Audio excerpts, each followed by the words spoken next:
Signs of de-escalation?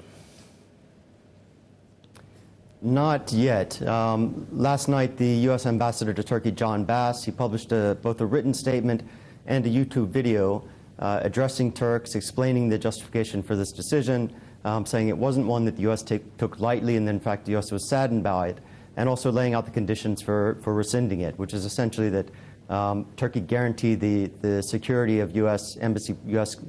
Diplomatic personnel, and not arrest them, basically.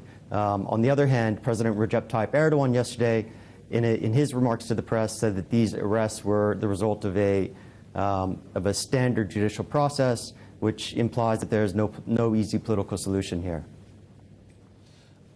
It's interesting that there hasn't been much contagion to other markets, and the Turkish markets have recovered a little bit.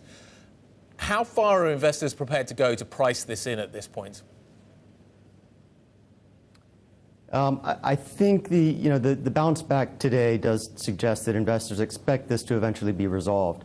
And part of that is based on the assumption that the U.S. relationship is just too important for Turkey to sacrifice, that eventually they will give in somewhat and try to make amends in this relationship. That said, it could take some time. In 2015, when Turkey had a diplomatic break with Russia, it took 8 months before those two sides even started talking about a solution. And relations are still not back to where they are.